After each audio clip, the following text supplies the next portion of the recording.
अच्छा, अब लास्ट हमारा लेक्चर था ना, लास्ट हमारा लेक्चर ये था कि ग्रेविटेशनल फील्ड क्या होता है, डिटेल से हमने उसको डिस्कस किया है।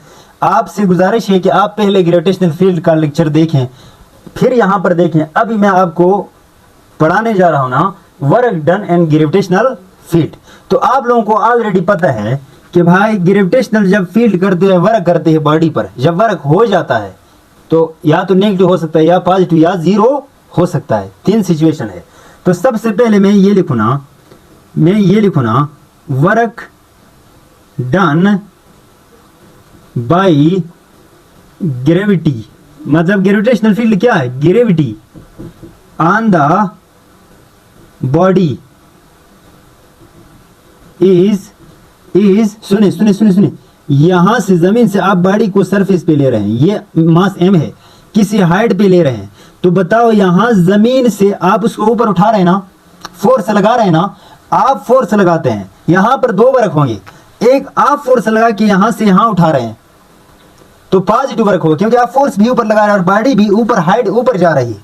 अच्छा, अगर मैं आपसे यहां पूछूं work done and gravitational field, मतलब work done by gravitational field या ग्रेविटी, तो आप क्या आंसर देंगे? वर्क डन आपके पास नेगेटिव होगा कि नहीं होगा? क्यों? क्योंकि आप बॉडी को ऊपर ले जा रहे हैं, डिस्प्लेसमेंट ऊपर हो रहा है, बॉडी पर फोर्स ग्रेविटी कहां लगा रही, नीचे लगा रही। इसलिए यहां से वर्क डन में निकालूंगा ना, work done is equal to F dot D. अच्छा, एफ की जगह मैं वेट लिख सकता हूं, वेट ना, यहां से ऊपर वर्टिकल फोर्स को वेट कहा जाता है, और डी को मैं क्या कह सकता हूं, हाइट। और वेट का फार्मूला क्या है, M G H, cos theta वगैरह लगाएंगे तो आपके पास माइनस एम जी एच आ जाएगा। समझ आ रही ना? तो work done by gravity on the body is इतना है। लेकिन यहां मैं 2 स्पेशल केस बताऊंगा आपको, यहां मैं 2 स्पेशल केस बताऊंगा, ये इंतहाई लाजमी है। केस नंबर 1 देखो, केस नंबर 1 क्या कह रहा है, work done on the body due to gravitational field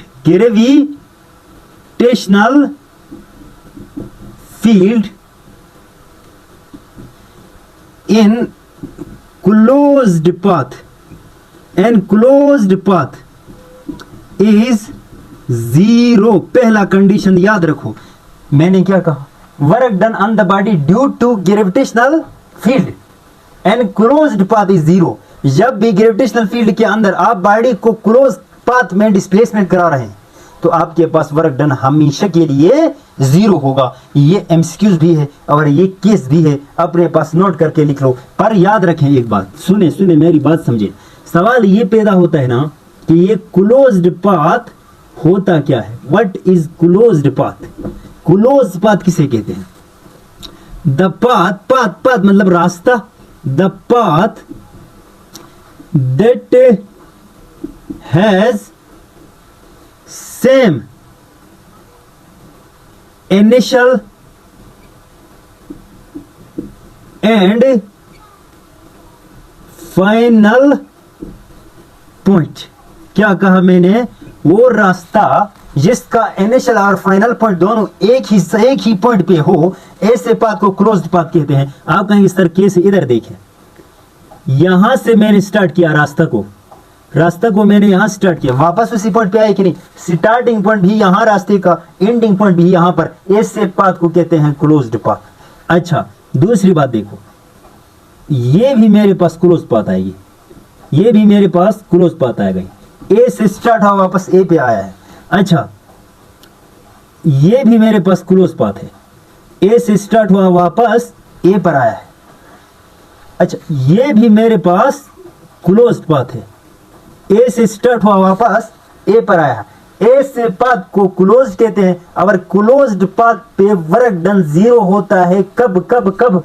जब वर्क डन ग्रेविटेशनल फील्ड के अंदर हो, ग्रेविटी की वजह से वर्क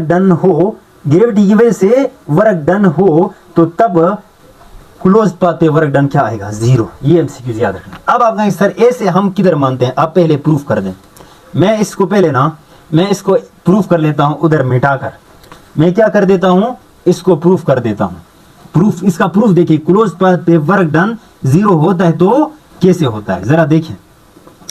मैं एक क्लोज्ड पाथ बनाता हूं, क्लोज्ड पाथ बनाता हूं, A B C, A B C, A B and C. ये रास्ता देखो, यहां से क्लोज है कि नहीं, यहां से स्टार्ट हुआ है, देखो यहां से स्टार्ट हुई है, वापस एंड भी यहां पर हुई है कि नहीं।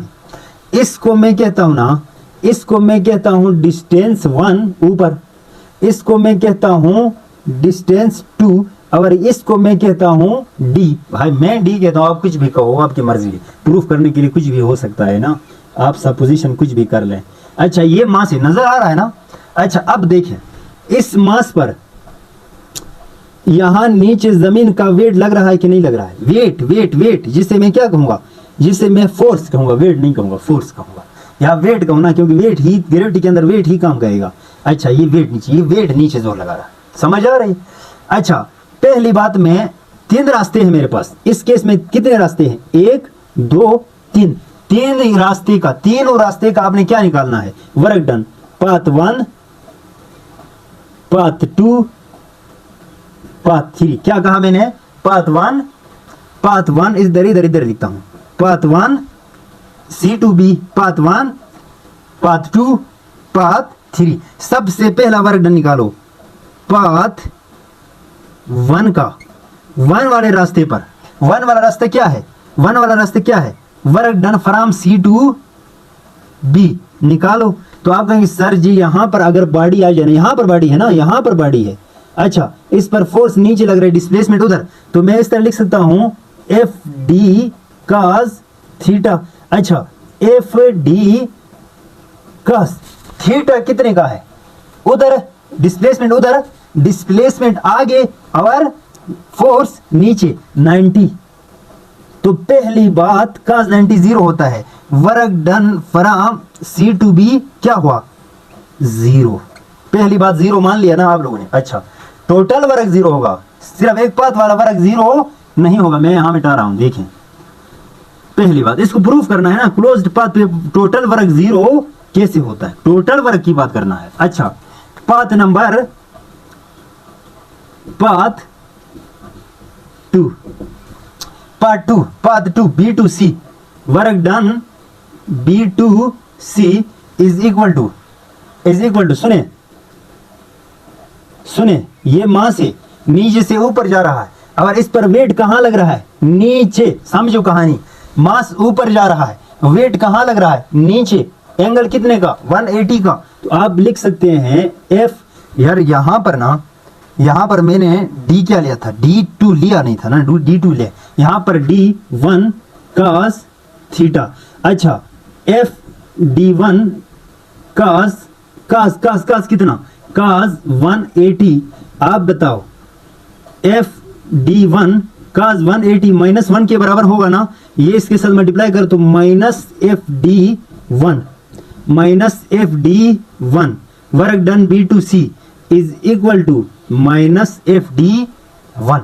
यहां तक बात समझ में आएगी है ना, ये निकाला। अब लास्ट आता है पाथ 3, इसको और से समझो, पाथ 3 पे मतलब वर्क डन कहां से कहां निकालना है, पाथ 3 पे A to C is equal to, आपको पता है वर्क डन का फार्मूला FD cos थीटा। मैं F ले रहा हूं, ये वेट है, ये असल में क्या है, वेट है, पर मैं F ले रहा हूं, आप इसको F लें यार, F is equal to weight, कोई फर्क नहीं पड़ेगा, ठीक है ना। अच्छा F, अब मुझे बात बता दें, अब मुझे एक बात बोले आप। अच्छा D cos थीटा, यहां डिस्प्लेसमेंट, यार मैं कहां लिखूं, यहां इसी रास्ते को मैं उठा के इधर लिखता हूं, जरा देखिए, इसी रास्ते को उठाता हूं मैं, इसी रास्ते को उठाता हूं, ये उसका वेट, ये उसका डिस्प्लेसमेंट, और यहां देखो ये इस तरह है ना, ये displacement D1।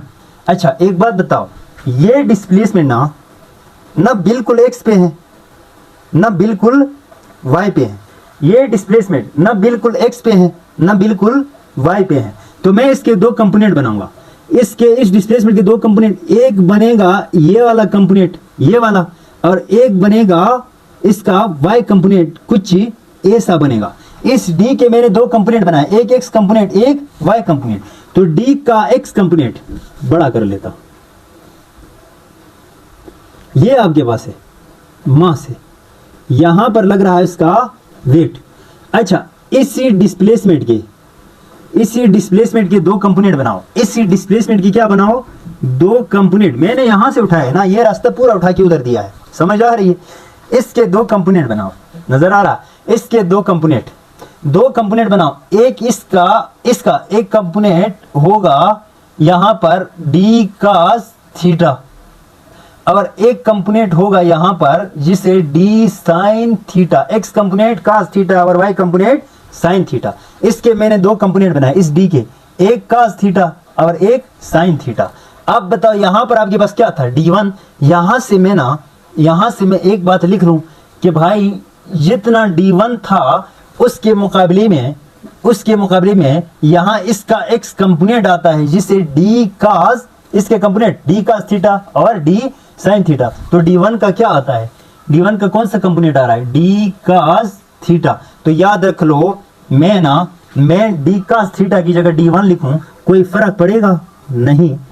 To C is equal to F D cos theta की जगह मैं क्या डी1 लिख सकता हूं। यस, समझ आ रही ना। ये आपके पास पाथ 3 का वर्क डन आया है, पाथ 1, पाथ 2, पाथ 3। अब तीनों वर्क डन क्या करो, ऐड करो। मैं इधर से मिटा रहा हूं, ऐड करो।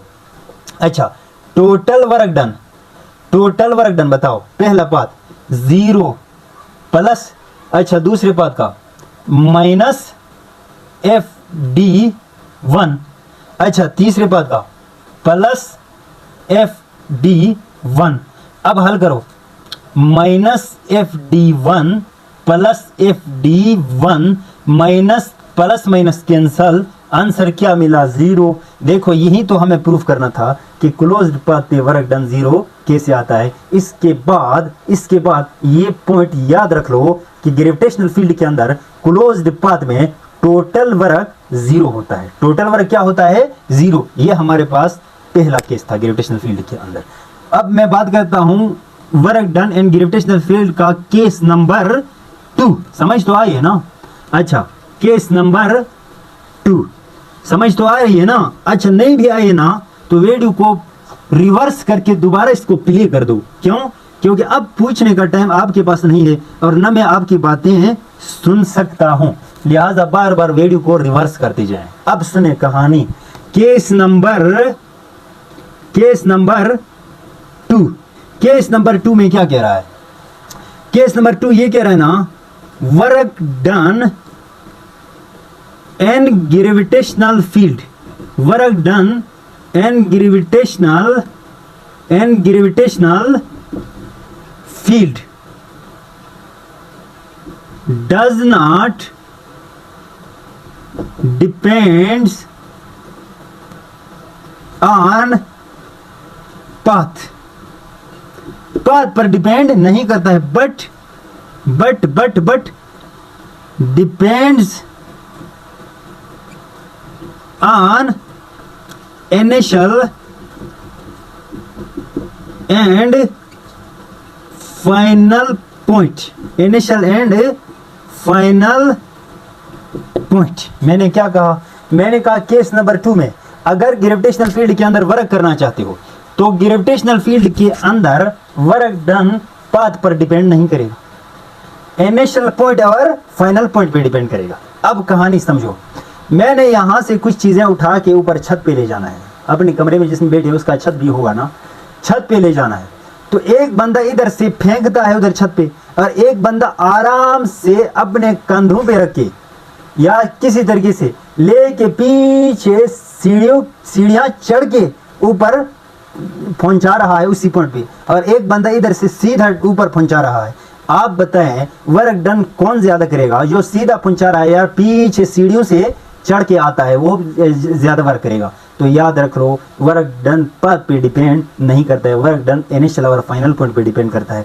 अगर इनिशियल और फाइनल पॉइंट सेम है दोनों के लिए तो वर्क डन दोनों के लिए सेम होगा। चाहे आप जहां से भी घूम के आए, इनिशियल फाइनल पॉइंट देखना है, वर्क डन इनिशियल और फाइनल पॉइंट पे डिपेंड करेगा। अब आप कहेंगे सर इसको प्रूफ करके भी तो देना कि वर्क डन सेम कैसे होता है। वहीं बात करते हैं दोबारा इसको प्रूफ की। अच्छा कहानी समझो, मैंने वही डायग्राम बनाना है, वही डायग्राम बनाना है। अच्छा इधर देखें, ए बी सी, एक रास्ता मेरे पास ये है, एक रास्ता मेरे पास ये है। क्या है? इस बार ये रास्ते, यहां से लेकर यहां तक एक रास्ता है, इसको मैं पाथ 1 का नाम देता। और ये पाथ 2, दो रास्ते हैं, एक रास्ता यहां से लेकर यहां तक और एक रास्ता इधर से लेकर इधर तक। आप यहां से लेकर यहां तक जितना वर्क करोगे ना, उतना वर्क यहां से यहां तक लेने में होगा। इसका और इसका वर्क डन सेम होगा, ये बात नोट करें। तो अब बात करते हैं सबसे पहले वर्क डन। वर्क डन किस पर? पाथ 1 की बात करते हैं। पाथ 1 में देखो वर्क डन 2 रास्तों पे होता है। पाथ 1 में वर्क डन 2 रास्तों पे होता है। सबसे पहले A to B is equal to, आप समझें बात को, आप बात को और से समझे, नजर आ रहा है ना, यहां से बॉडी मास को आप यहां से ले रहे हैं, ऊपर से नीचे ला रहे हैं।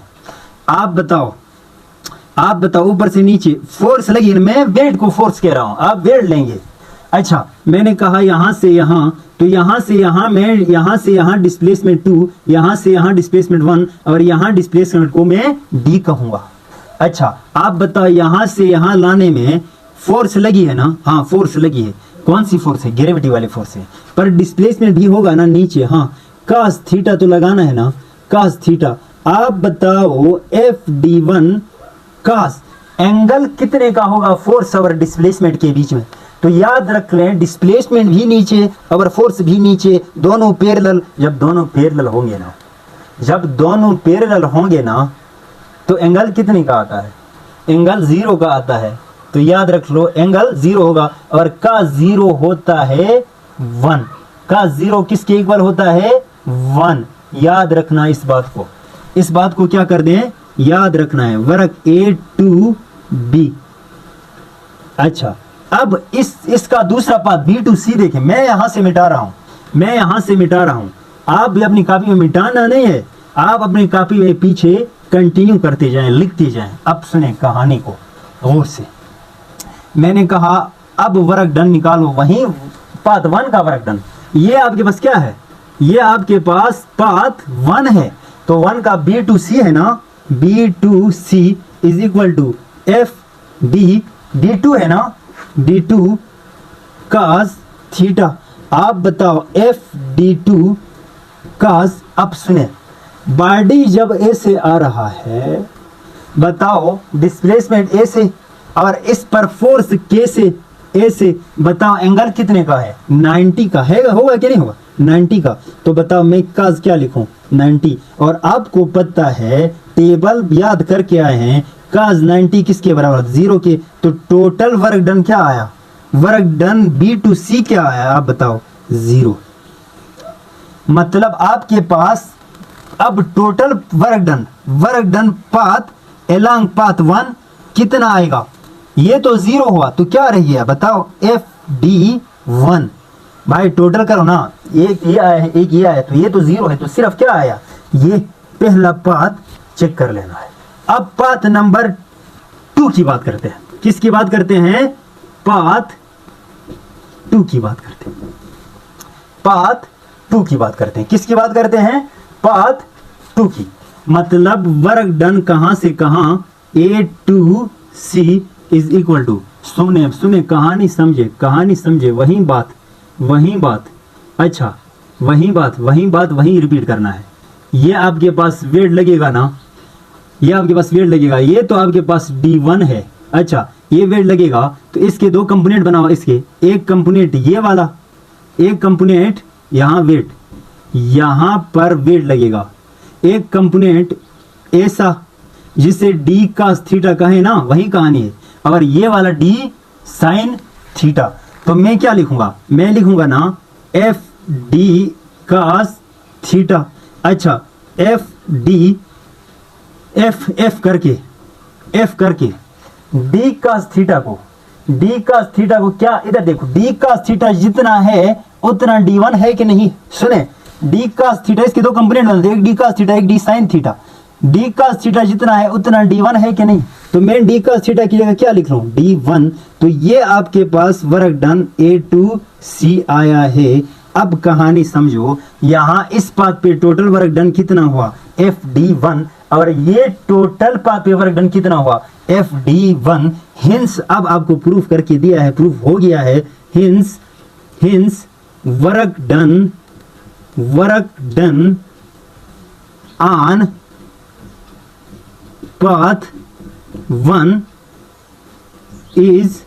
1 is equal to work done on path 2।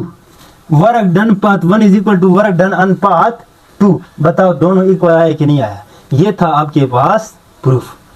अब सुनिए, मैं आपको नई बात बताऊं ना, ऐसा फील्ड, दुनिया में कोई भी फील्ड हो, ऐसा फील्ड जिसमें वर्क डन पाथ पे डिपेंड ना करे, जिसमें वर्क डन क्लोज पाथ में 0 हो, ऐसा फील्ड का अलग नाम रखा है कंजर्वेटिव फील्ड। और वो हम अगले लेक्चर में डिस्कस करेंगे। Conservative field, non conservative field, conservative force, non conservative force. तो डिटेल इंशाल्लाह सही डिटेल देंगे, आपने इसको ज़रूर वॉच कर लेना।